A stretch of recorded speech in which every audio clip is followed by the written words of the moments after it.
Christ Way Church welcomes you. Let's hear what God has to say through Pastor Anu.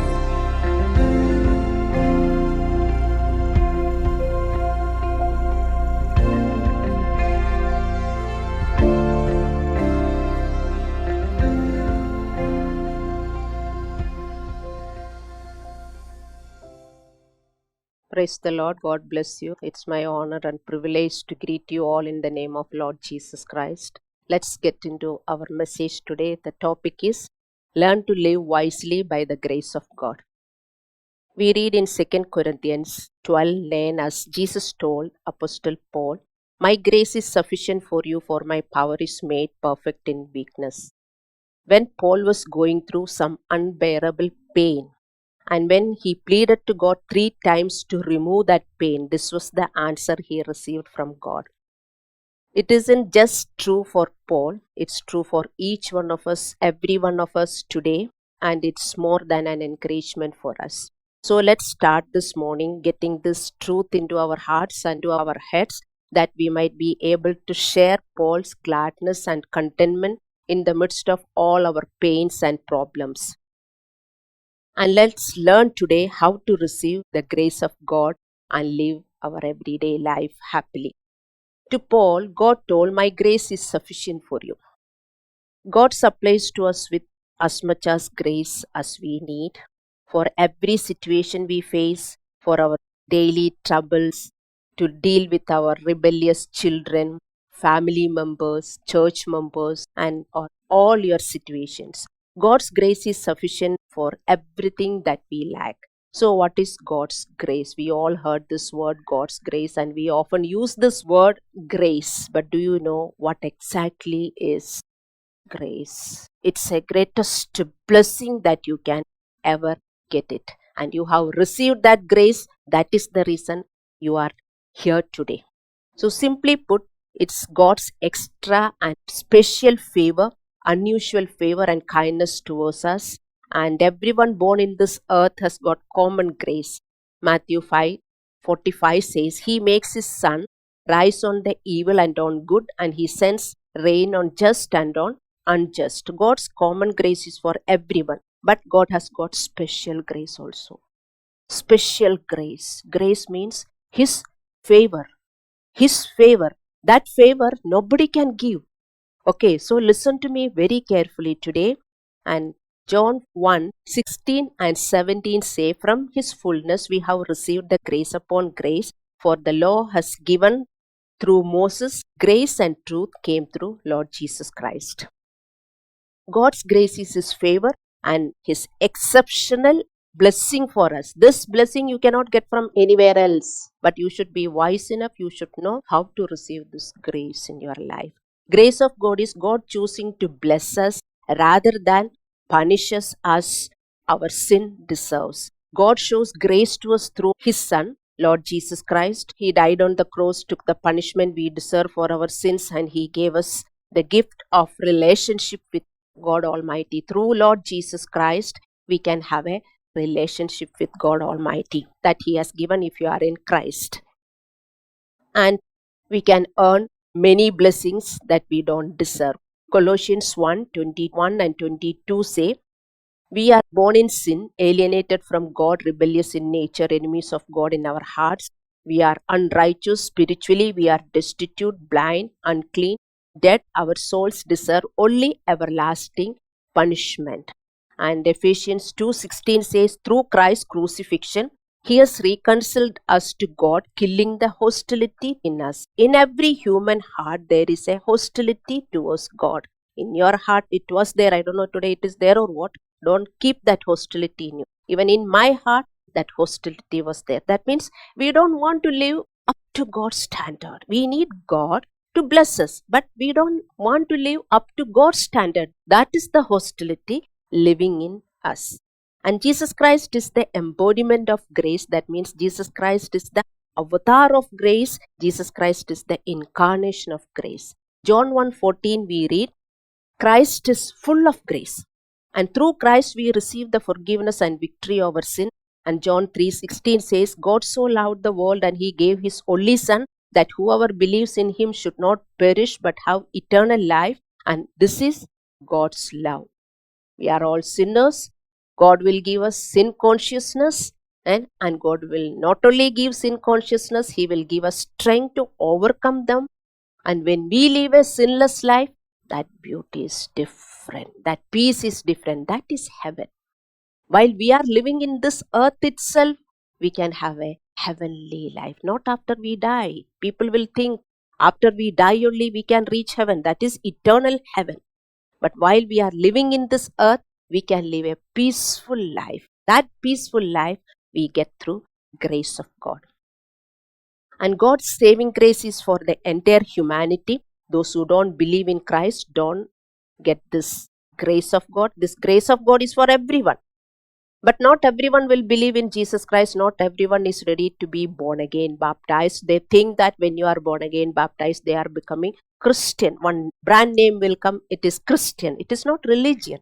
That you should understand. So many people don't understand that. So they don't get this grace.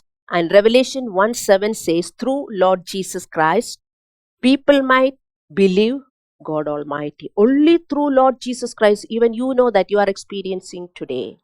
Only through Jesus Christ a person can know God Almighty. Because God has sent Jesus Christ into this world to reveal God Almighty. He is pure. God is pure. And Jesus lived a pure life in this world and telling the people, live a pure life. I am there for you. Then how can ever people say that this is conversion? Who wants to bring the people forcibly and make the people sit in the chair? Then our building would have been full of people. Isn't it? We cannot do that. It is their personal choice. We are there to help the people to live a peaceful, healthy life after they die to reach heaven. Hallelujah. So when a person becomes a believer in Christ, he gets more graceful benefits from God, more favor from God. Favor.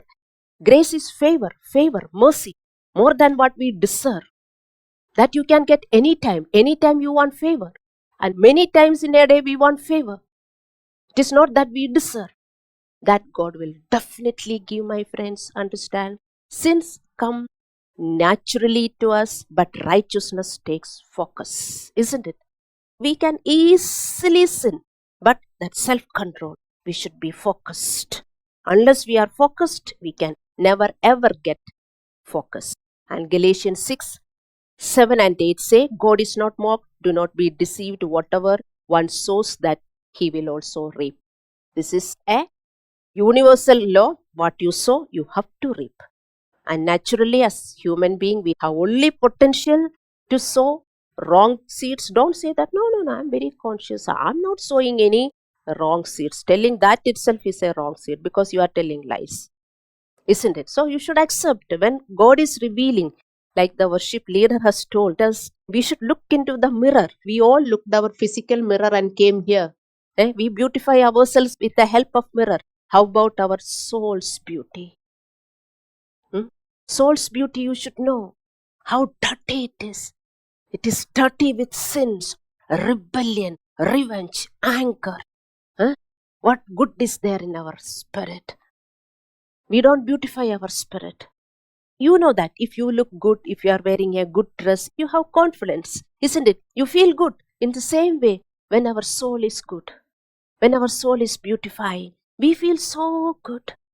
What you sow, you have to reap. And God will help us to sow good seeds of righteousness. That is God's grace.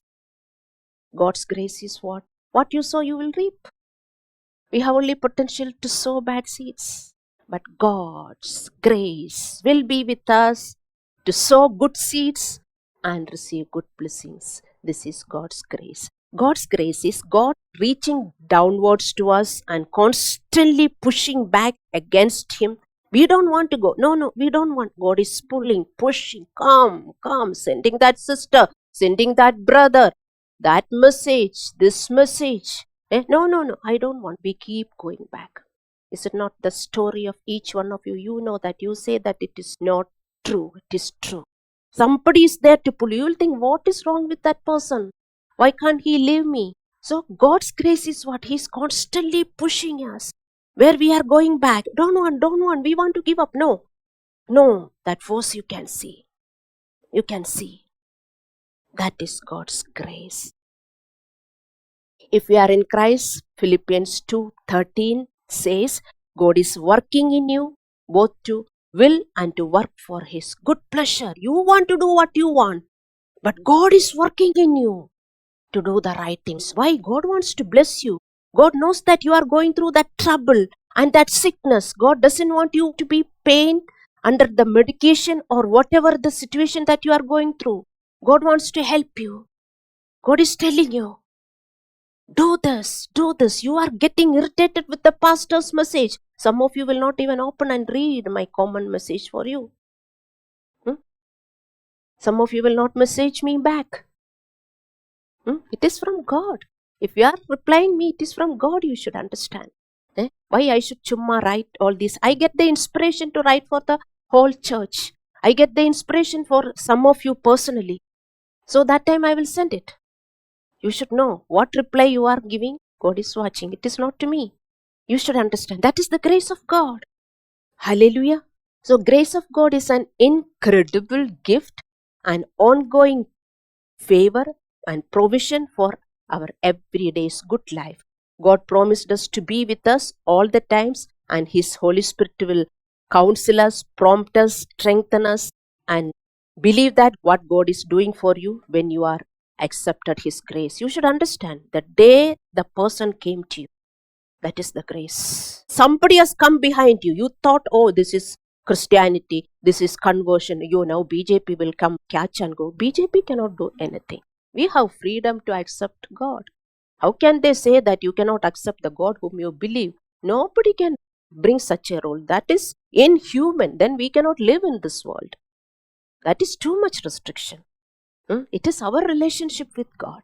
So that is the reason you have to pray that what we are doing, everybody should understand. Hallelujah. And God promises, Isaiah 43:2, when you pass through the waters, I will be with you, and through the rivers, they shall not overwhelm you. When you walk through the fire, you shall not be burnt. This is the encouragement for us. He will be with us. We may think that He is not there, but understand He is with you, and always He is with you to help you. That consciousness will come. I should not do the wrong thing. I heard many people telling that, sister, when I was a sister also, they used to tell, sister, when we are doing any wrong thing, we can hear your preaching. Who is that? I came and told you anything. It is the grace of God. I heard many telling me, I can hear you telling, sister, don't do that, stop, it is wrong. I was so surprised. How did you hear my voice? I used to ask them. Yes, sister, we heard your voice. That is the grace of God, you should understand. Hallelujah. Jesus said that here on earth we will have many trials and sorrows, but take heart. John 16:33. When we go through trials and pains, He is there to help us get through them and make the situations around us better. Without His help, our problems will increase, but with His help, understand, my friends, your problem will be shrinking and reducing. This is what is happening. Immediately you may not see any difference, but if you are clinging on to God, this will be happening to you. This is grace of God. We will feel that we are not alone. That feeling will come to us. Yes, I am not alone. I have my God. I have my church. I have pastor. I have people around me. That feeling is coming to you. That is grace of God. That is the real grace of God. Hallelujah. Grace of God is a gift and power, a divine help available for us every day to go through our life struggles. But most of us don't know how to receive this grace every day and be safe and peaceful. This is pitiful. You should know how to receive this grace. So through today's message, you should know how to receive this grace and live with grace every day. We read in 2 Corinthians 12:8 and 9 when Apostle Paul had a painful problem, and when he pleaded with Lord, the problem should leave him. But Lord answered, my grace is sufficient for you. My power is perfect in your weakness. And we all will experience storms and troubles and pains often in our lives. This usually overwhelms us. But sometimes we feel completely crushed and we feel like ending our life. Everybody will go through this life. Don't think that it is something special for you. Even I have gone through many times. Let me tell you my story. Even when I used to drive my scooter, I used to think that some lorry or something should come and I should be under that lorry and sudden death. I wished. I'm telling you my true story years back, not now. But I didn't die. And I carelessly drew also, so that I wanted my death. It happens to everyone. You may think, oh, it is only happening for you. Everyone will go through this state. But I am thankful to God. God has saved me. Today I don't feel that. I know that even if nobody is there, my God is there with me. Hallelujah. So there is a point in life that everybody seems to go in a wrong way. At this point, you always feel like your energy is gone and there is nothing left for you to do. You don't know that if you should give up or press in, you feel enemy is really winning over you. And you have Paul's experience to follow at such times. He pleaded with God 3 times. Paul the apostle pleaded with God 3 times. What God is answering him? My grace is sufficient for you. You should understand this. God didn't remove Paul's problems. Instead, he spoke to his weakness. In the same way, God doesn't take away our troubles immediately. Please don't get troubled. Don't get frustrated because you may think, how long I am praying, why my things are not changing. Immediately, God will not give you a solution. But gradually, little by little, definitely you will get the solution. Hallelujah. Yet He gives grace enough for us, that is strength and power to strengthen our weaknesses. You should understand. Paul says in 2 Corinthians 12:10, for the sake of Christ, then I am content with weaknesses, insults, hardship, persecutions, calamities. For when I am weak, I am strong. So, what is it that afflicts you today? What hardship, calamities, persecutions, insult, family problems, sickness, depression, personal problems? What problems you are going through? Everybody is going through problems. Hallelujah. When you are in your troubles and pain, you need to meditate the scripture and apply the scripture into your life and into your problems. God's grace is sufficient for me. Whenever you are in the problem, immediately you start recitating this scripture. God's grace is sufficient for me. God's grace is sufficient for me. For His power is made perfect in my weakness. I am coming to the point. For His power is perfect in my weakness. You may think, what in the world the power of God can do for your problems? That is, with the grace of God, with the power of God, when you strengthen your weakness, God will work for your problem. Some good, some favor is happening. Hallelujah. You should get to know your weaknesses. You should know what are your weaknesses. Weaknesses means when a problem comes, you are down. When a problem comes, nobody will be energetic and say that, oh my God is there. Little time it take. First gear, second gear, third gear, fourth gear. Nobody will go to 6th gear or 5th gear first only. There is a progression. The same way, so when we go through problem, immediately we don't reach to 5th gear. It happens slowly. So immediately you should know, check what are the weaknesses coming out. You will be angry, you are sad, you are mad, you are frustrated, you are fearful, you are anxious, you don't know what to do, trembling. Some people start trembling. Oh, what to do, what to do, what to do. That is your weakness, I am telling you. That is your weakness. Strengthen them. Strengthen them. This is a process. Recognize them, repent, pray to God for His power to be manifested in your weaknesses till you get strength. Keep praying, keep praying. God wants to meet you in your weaknesses. God wants to meet you in your weaknesses. Are you ready? Chumma, He won't meet you. You should accept His grace. Then right there He will come you. He will come before you. He will start dealing with the problem. This is the divine truth. This is the truth of God. Jesus told, if you know the truth, truth will set you free. Hallelujah. God wants us to recognize our weaknesses and surrender them to God. Don't say that you cannot overcome. No, I want to be angry. I want to be like this means you will not get grace. That is not for you. You should be a humble person to strengthen your weaknesses. Don't be fearful and stress yourself. Remember and remind yourself God's grace is sufficient for you. Keep strengthening your weaknesses. Never ignore your weaknesses. This is called seeking God. A seeker of God will reach heaven.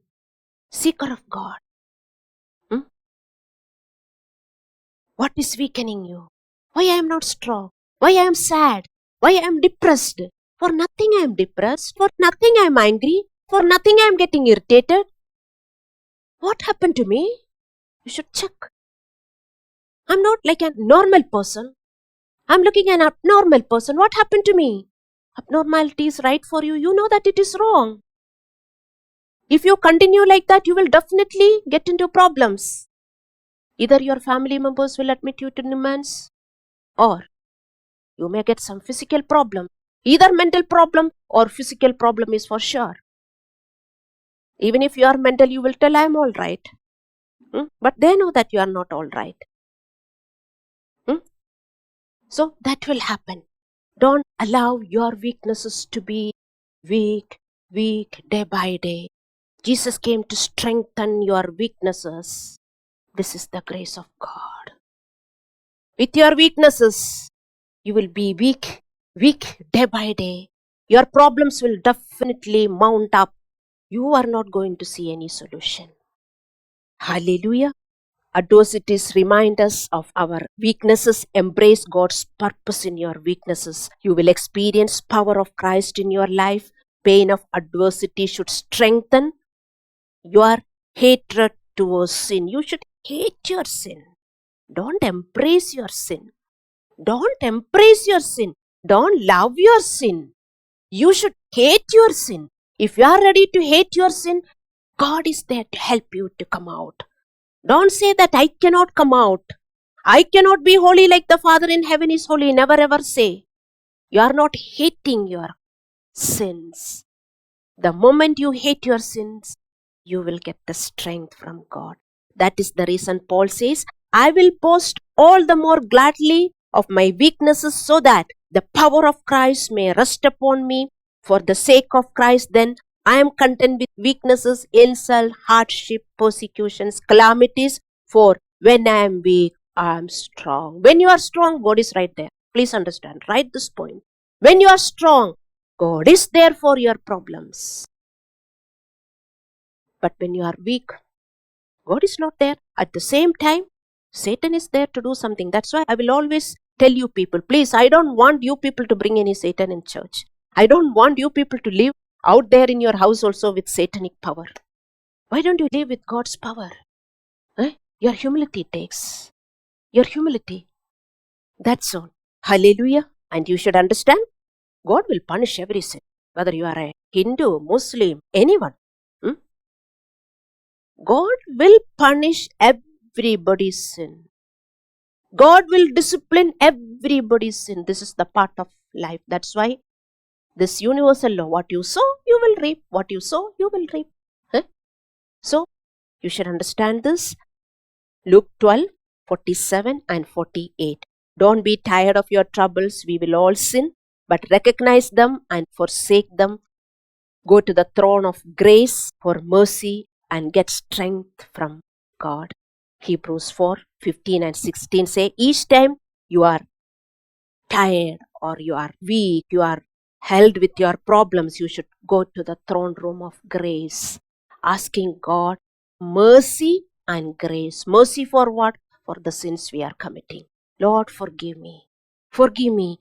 I want your grace. I will become a righteous person. Help me. This is grace. This is the favor. Favor is what? We cannot live a sinless life. We can never ever. What we sow, we have to reap. God will punish everybody's sin, whether you believe it or not. So you should go to throne room of grace. Lord, forgive me for my sin. Give me grace. That is strength. I don't want to repeat. God is seeing your heart. Eh? If you are a genuine person, you get the strength of God, the grace of God, the favor of God. Hallelujah. Grace is not one-time transaction. We need His grace continually. Keep asking, keep depending. It is like we have learned we should be filled with the Holy Spirit. So what is the difference? We should be filled with the Holy Spirit. We need always grace. We need first grace. We are saved by grace. Then only we got the Holy Spirit. So first what we need is grace. Through grace only, you will get the Holy Spirit of God. Did you understand me?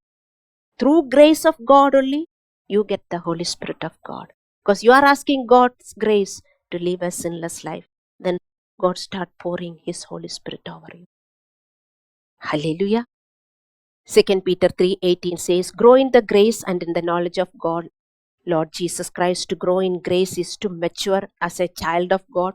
We mature in godly characters. We are sanctified by grace alone.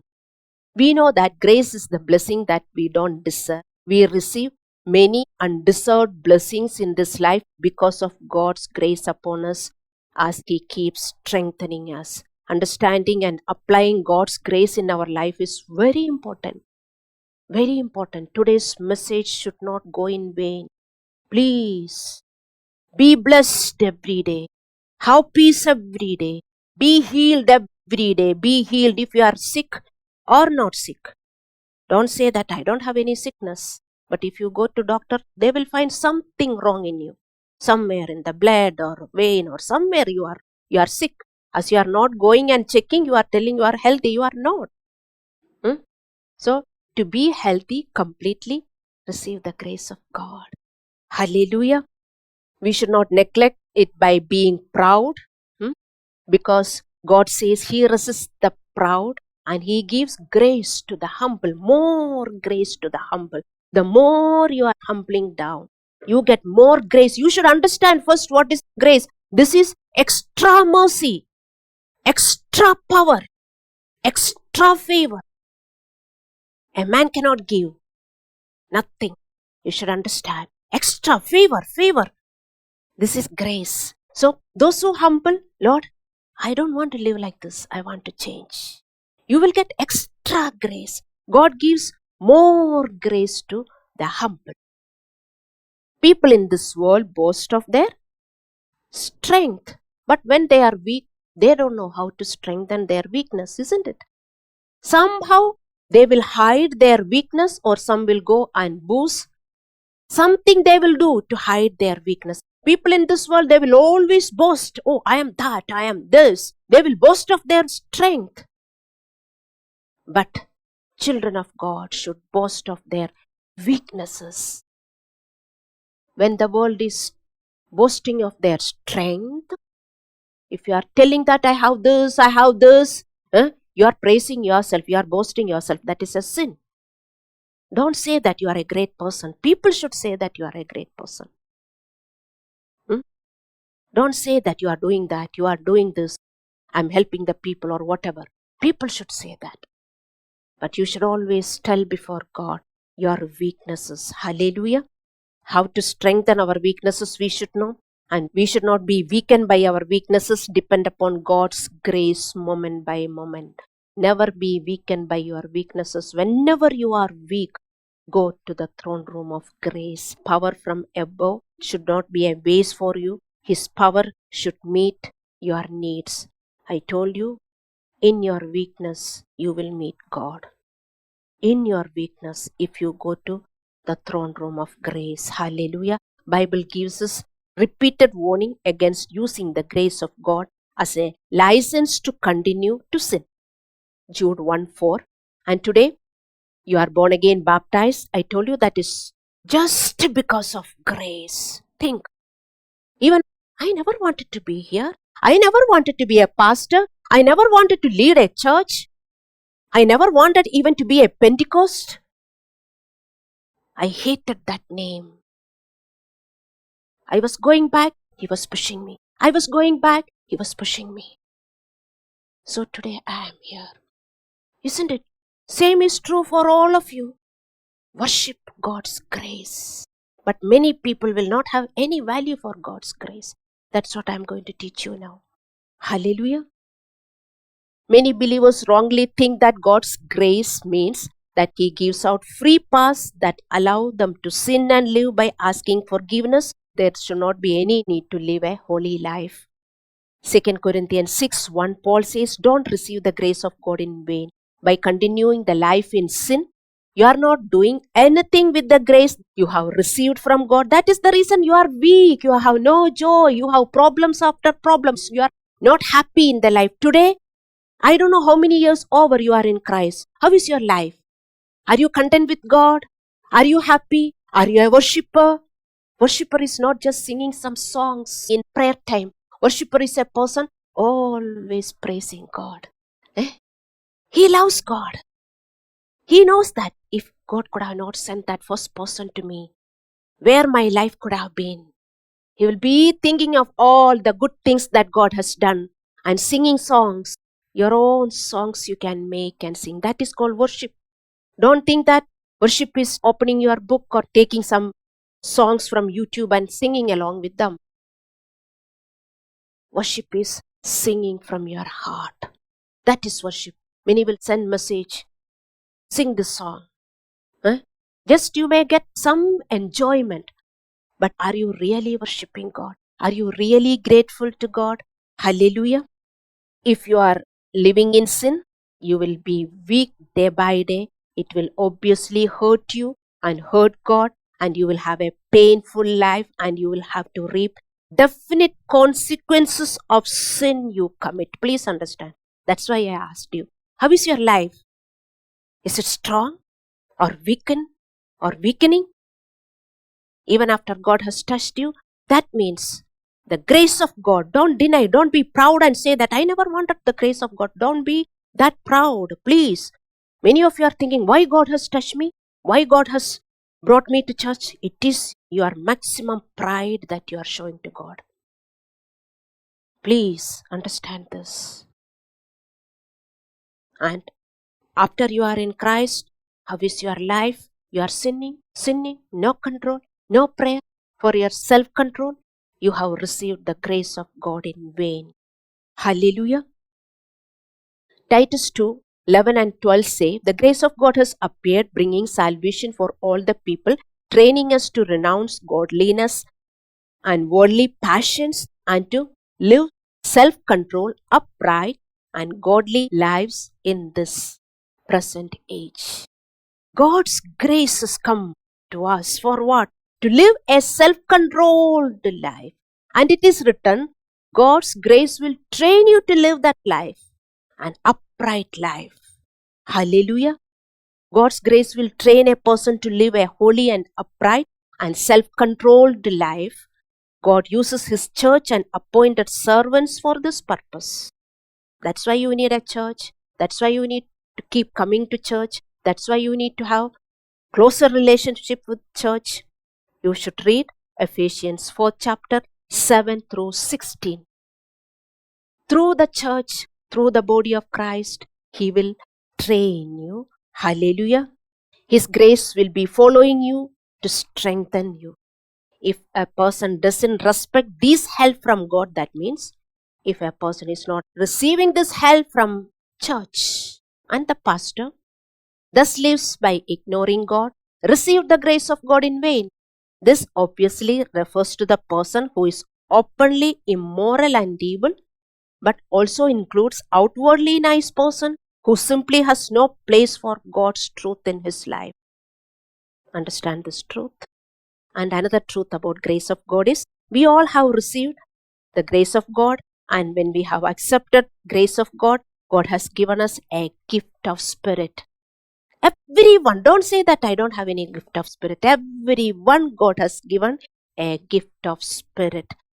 1 Peter 4:10 says, He gives us the gift of spirit to serve God, to extend God's grace to others. Spiritual gift is given to you for your spiritual growth and for others' spiritual growth. Your spiritual growth and for others' spiritual growth. You should use that gift first for you. Many are just suppliers. Take the guidance and throw. Take the interpretations and throw. First it is for you. Then use it for others. When? Daily. Through your gift only you will grow. Please understand, daily. God has given me a gift of teaching. God will give some 1, 2, 3, many gifts. I have many gifts. Some of you also have many gifts. One of my gifts is teaching. And through my gift only, I am growing. And I am giving that to everyone every day. That means that is the reason we are uploading in YouTube. People can see the message and grow.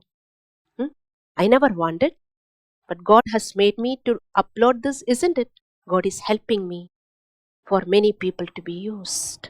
Because I had a desire, God use me. I used to pray. God use me. Many of you are not praying that prayer. This is grace. And you should understand this is a favor. It is an additional quality. See, now you are studying and you have a degree. With that degree, you will work in an office. According to your qualification only, you can work and earn. And how much you are working, you will get the pay. In the same way, God has given you a gift for your spiritual livelihood. You should understand. That's why I told you, you should use it every day. Say additional qualification. Gift you have got. Freely you have got. Don't keep it with you. You are using God's grace in vain. Through your gift, you should tell God, help me through my gifts to grow. You should pray. You should ask God. Use it and for others. Hallelujah. So your gift is God's grace for your blessing. And when you are working for God, you think God will not bless you. When you are working anywhere, you want duddu. You will work so much and they will tell, Hogri manege, enu kodalla. Yaru halalla. Even if they make you overtime, you will get overtime pay. Please understand this truth and work for God, those who have got a gift. Help yourself and help others. And you see that how much you are blessed. If you are not using your gift for your personal growth and for others, you have received the grace of God in vain. I have to push and pull. Use your gift, use your gift, use your gift. Many of you are evangelists here. What you are doing with your evangelism gift? Bring the people, go. Work for God and be blessed. This is a favor. You will get favor from God. That mercy and favor is something you cannot imagine. That's what Ephesians 3:20 says. With the power working in us, God can do more than what we expected or imagined. More than. This is God's grace. More than we have not expected. What blessing is coming to me? How? I don't deserve this. You will say, I don't deserve this.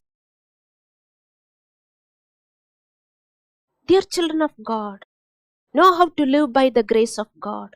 You all studied, and those who have got degree, those who are learned, and you are going and working, your boss will definitely give you salary. And you have got that much interest also to get more money and deposit. Don't you have interest to work for God and have deposit in heaven? You are only thinking about your deposit here in your personal bank account. God has got a righteous account. If you are genuinely working for God and bringing souls and turning their heart to God, your righteous account is increasing there. Your prayers, that's the reason, don't pray from your mouth. Pray from your heart. They should change. They should have sin conviction. They should have strength to obey. God is watching. You should make treasure. Many of you have got praying gift. What you are doing with your praying gift? Pray for your salvation. Work out your salvation using your gift. Same prayer. Pray for others. You will not use it. Don't receive the grace of God in vain. Hallelujah. Paul says in 1 Corinthians 15:10, by the grace of God, I am what I am. His grace towards me didn't prove vain, but I labored even more than all of them. Yet not I, but the grace of God within me. Why you people are not using the grace of God? How arrogant you are. How proud you are. Is it not by the push of God you are sitting in the very chair you are sitting? Tell me no. Nobody can tell. That push is God's love and grace. Work with that grace. Don't be lazy. Paul is telling, I am what I am because of the grace of God. And I work with the grace. But it is not me, but the grace of God. Hallelujah. James 4:6 says, when we keep humbling down, more grace, more grace. This is what we don't deserve. You should enjoy this grace. Then only you can understand. I am enjoying. Even today I am here because of the grace of God. I never wanted. You also know that how many times I wanted to close Christway Church. How many times? I wanted to go back, but God didn't allow me. Pushing me. This is the grace of God. Hallelujah. Then I will tell God, you give me strength. I will run. I have no problem. You give me supporters. I have no problem. A church cannot be run without supporters. That's all my problem. And enemy is there to kill all the supporters. You should understand. Give me enough supporters. I am ready. I have no problem. This much I have sacrificed and the middle I have to give up. No. Hallelujah. So that's why I'm getting the grace. I'm ready. I'm ready to do what God says. The reason is not me. Make the people work. Let there be some people to work with me. I am there for you. This is what I pray. So I get more grace. And 2 Corinthians 9:6-8 Paul says, we should be cheerful givers because when you are a cheerful giver, God will make all the grace abound to you so that you will have all sufficiency in all things at all times. You should be a cheerful giver. ಅಯ್ಯೋ ಕೊಡಬೇಕಾ ಅಂತ ಕೊಡಬಾರದು. 1/10 ಕೊಡಬೇಕಾ, ಪಾಸ್ಟರ್ಗೂ ಕೊಡಬೇಕಾ, ಮತ್ತೆ breakfast ಕೊಡಬೇಕಾ? ಅಯ್ಯೋ, once in an year birthday ಬಂದರೆ ಸಿಸ್ಟರ್ಸ್ ಬಿಡುವುದಿಲ್ವಲ್ಲ. ಒನ್ಸ್ ಇನ್ ಆನ್ ಇಯರೇ ಬರ್ತ್ಡೇ ಬರುವುದು. ಅವತ್ತು ಒಂದು ಬ್ರೇಕ್ಫಾಸ್ಟ್ ಕೊಡ್ಬೇಕಂದ್ರೆ ಅಯ್ಯೋ ಎಷ್ಟು ದುಡ್ಡು ಆಗುತ್ತೆ ಸಿಸ್ಟರ್, ಎಷ್ಟಾಗತ್ತೆ ಕ್ಯಾಲ್ಕುಲೇಟ್ ಮಾಡಿ. ಹೌದಾ, once in an year. Don't give like that. I don't want anybody to contribute anything like that. I don't want. You don't get anything. Cheerfully you should give. What happens? You should read the scripture, 2 Corinthians 9:6-8. It's written, God will make grace abound in you. Grace abound in you. So that you will have all sufficiency in all things. Why you are not getting? You may be giving, but reluctant. ಅಯ್ಯೋ ಅವರೇನಾದ್ರೂ ಹೇಳಿದ್ರೆ ನಾನೇನು ಕೊಡ್ತಾ ಇಲ್ವಲ್ಲ ಅಂತ ಕೊಡ್ತಾ ಇದ್ದೀರಾ? ಕೊಡಬಾರ್ದಂಗೆ. ನನಗೆ ಬೇಡ. ಕ್ರೈಸ್ಟ್ವೇ ಚರ್ಚ್ಗೆ ಅಂಥದ್ದೆಲ್ಲ ಬೇಡ. I am very particular about your giving also. If you are cheerfully, with a grateful heart, give. Nobody should give money also to me. I don't like that money. If you know, I am useful to you. If your heart is telling, only you should say, ಆ sister ಹೇಳಿದ್ರು, ಈ brother ಹೇಳಿದ್ರು ಒಂದು ಕೊಡಬಾರ್ದು. ನನಗೆ ಯಾರ್ದು ದುಡ್ಡು ಬೇಡ. I am a salaryless pastor. Church is not giving me salary. Church has to give a pastor salary. That is God's principle. You know that? Church has to give because the pastor has left everything and serving for God. That also I am not taking, isn't it? You should know. I am supposed to take salary from church, but I am not taking. I don't want even naya paisa also from you. I will run the church. By God's grace, my husband can look after me. That's enough for me. I don't want to earn anything and do anything from church ministry. But anybody feels that, yes, she deserves. I need to give. This is God's commandment. Then only you should give even 10 paise to me. Otherwise, no, I don't like that. You people all know that I am that. Even whatever you are giving to church also, what the other person may say, because of that, don't give. This is my contribution to this great church. I will give. Cheerful giver. All sufficiency. God will pour out grace on you. All sufficiency in all things. You can't believe all this. I think you are not seeing this scripture. God will leave me, never forsake me. That you know by heart. God said, fear not. Okay, I will not fear. God has not given me a spirit of fear. Oh, meditating. Meditate, my dear friend, this scripture. Many scriptures for giving. Meditate. Why you are not meditating? That is your stingy character in you. That should break. Should be a cheerful giver.